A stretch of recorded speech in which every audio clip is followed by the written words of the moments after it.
Hey guys, it's Dr. Cavo, and I have treated over 20,000 people now with different sort of personalized dietary plans to help them optimize their results when it comes to food, and that's what I want to do in the next 10 minutes or so. And basically what I want to do is start breaking down intermittent fasting, which is a different type of diet. There's so many of them out there, and I want to start helping people understand which diet might be best for you. I'm not saying that anybody should hear this and go right into intermittent fasting or anything like that. That wouldn't be smart. But what I am going to do is I'm going to introduce the concept of what intermittent fasting is, because it definitely is something that is being talked about all the time now. All right, so what is intermittent fasting? Because that question comes up a lot. Basically, it's taking the time that somebody wakes up, say 6 o'clock in the morning, and then they start their day off with breakfast at 7, and they'll eat from 7 a.m. all the way till 7 p.m. or 8 p.m. And what intermittent fasting is basically doing is saying that from the time you wake up, maybe you'll delay when you start eating. So it's sort of crunching the time that you do your eating. So it looks kind of like this. If you start the day at 7 a.m. with a bowl of Cheerios or something like that, and you end up completing your eating pattern at, say, 7 p.m., what we're doing when we talk about intermittent fasting is we're saying, hey, instead of starting your feeding at 7 o'clock in the morning, why don't you try starting it at 10 o'clock in the morning and going to 7 p.m.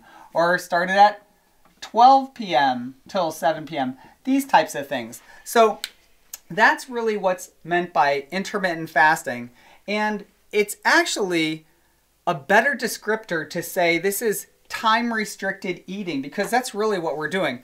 When you get into a habit or a routine where you're shrinking the amount of time you're eating, that's time-restricted feeding, synonymous, I guess, with intermittent fasting.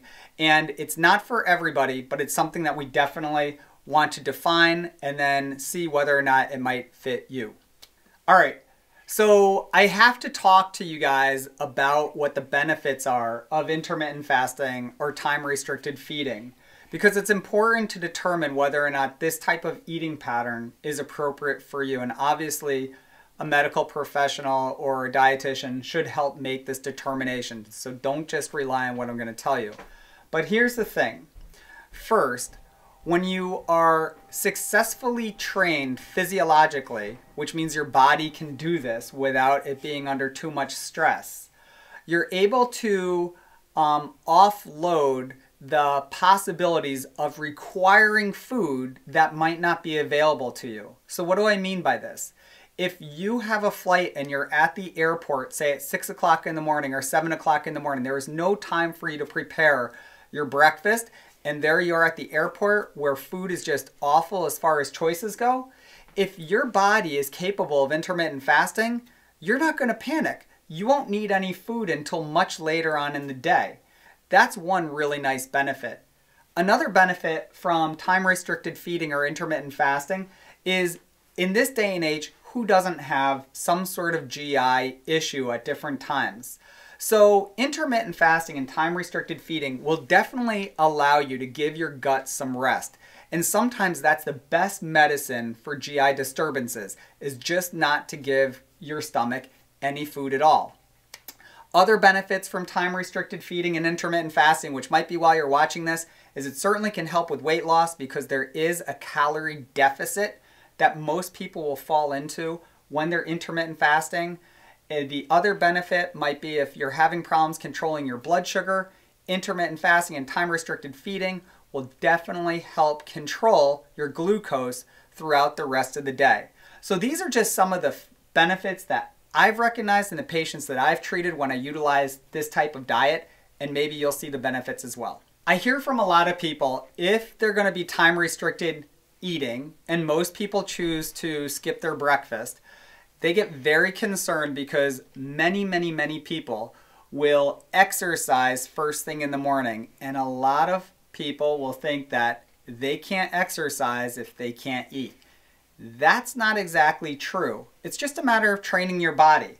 So it's really important, again, to understand that if you are looking at your blood sugar and hours of the day, and you've successfully trained your body to have a relatively normal blood sugar through reduced carbohydrate eating, then when you enter intermittent fasting and start eating between a 16-hour window or an 18-hour window of fasting with only 8 or 6 hours of eating, it shouldn't be really any big stretch for your body to be able to perform activities that would not be difficult or challenging for you because your body's metabolically adapted to use fat for energy rather than sugar for energy. So for those of you that are worried that you can't exercise because you can't eat, think twice. You're only burning what you're eating in situations like that, and that's not what you want to do if you're looking to lose weight. You want to be able to exercise comfortably without eating because that means that your system has gone and set itself up to be metabolically flexible, burn fat for energy without causing you to be hungry. And the only way to really do that is first, set yourself up with a low carbohydrate plan before going into the intermittent fasting, and then give it a shot. And what I would recommend doing if you're intermittent fasting and exercising is I would recommend doing something along the lines of strength training, but not going after very, very heavy lifts because you might not feel all that energized because your carbohydrates and your blood sugar isn't optimized to do heavy lifts. And I also think that long cardio workouts become somewhat difficult to do in an intermittent fasting state. All right, so when it comes to intermittent fasting, or what I just introduced to you as maybe a new term, time-restricted feeding, we kind of have to understand the hours and terminology so we're all talking on the same plane when we talk about this type of nutrition or dieting. And basically what I did was I wrote down some of the different ways that you can do time-restricted feeding. Basically, a 12-12 means that you're fasting for 12 hours and feeding for 12 hours. So that's pretty normal for most people. You go to sleep at night, and during the time that you're asleep until the time you wake up and before you actually start eating, maybe 12 hours of not eating has gone by. You can start to sort of crunch that time period down to a 16-8. And again, the first number when you talk about intermittent fasting or time-restricted feeding, that first number represents the amount of time that you're fasting or not eating. So this would be a 16-hour fast and an 8-hour window that you're eating. This would be an 18-hour fast and a 6-hour period that you're feeding. And then obviously as you get really good at this, some people will go for a 21-3. These are kind of time estimates that we use. You don't want to just jump into a 21-3 without sort of practicing and deciding whether or not your body is ready to handle that kind of a physiologic demand. And in any case, these are the different types of hours that you can use when you're starting to talk about intermittent fasting and time-restricted feeding. All right, so before you just jump into intermittent fasting, you definitely want to take time to set yourself up to be successful. Anybody that just starts to remove meals in the morning and trying not to eat until the afternoon, they could experience a lot of hunger issues unless you're totally set up. So I want to take a moment and just explain how to set yourself up for successfully starting to time restrict your feeding patterns. So here's what you have to take into consideration. Your blood sugar. All right, that's absolutely key in establishing success when it comes to intermittent fasting. Most of us have a blood sugar, or a lot of us have a blood sugar, that let's say is anywhere between 90 to 120 when we wake up in the morning. After you wake up and you have your first meal, whatever it may be, say oatmeal or a glass of juice or something, your blood sugar is going to rise for a period of time. Afterwards, it will fall. And the important thing to take into consideration during this time period is what the hormone insulin is doing. And I'm going to make insulin sort of mirror the blood sugar because that's what's going on. For a lot of people who don't tolerate long periods of time without eating because they get shaky or maybe they have some sweats or something and they say, hey, I feel like my blood sugar is crashing or I feel hypoglycemic. That's because the sugar has dropped precipitously and your insulin is sort of dwindling down but not fast enough. It's during this time right here that people will become ravenously hungry as your blood sugar is crashing. So if you're getting ravenously hungry because your blood sugar is coming down very fast, the chances of you not eating throughout the morning and not feeling a certain amount of pain is going to be low. You're going to feel it. So how can you get over this?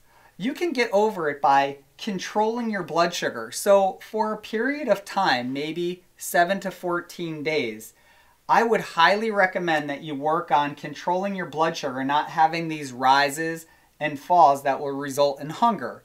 Instead, what you'd really like to do is you'd like to stabilize your blood sugar. So if your blood sugar starts right there in the morning, you don't want to have it elevate throughout the entire day. And how do you do this? You reduce the sugar intake, also, which means you reduce your carbohydrate intake.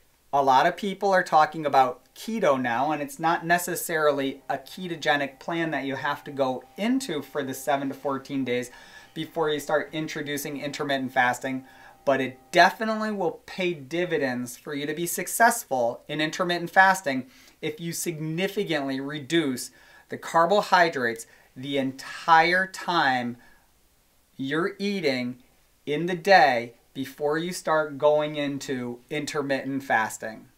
All right, guys, so basically, hopefully I broke down the intermittent fasting conundrum that may be out there and addressed some of the concerns or questions that you had with regards to whether or not it's right for you.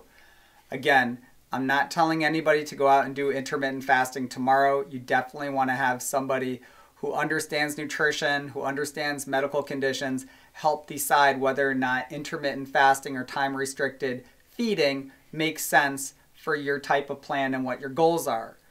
If you like what you heard, I hope you subscribe to the YouTube channel that we are going to start posting these kind of informational sessions on. I also would welcome you to give us a call at 860-517-8888. That's our office because we actually see patients regularly in Central Connecticut.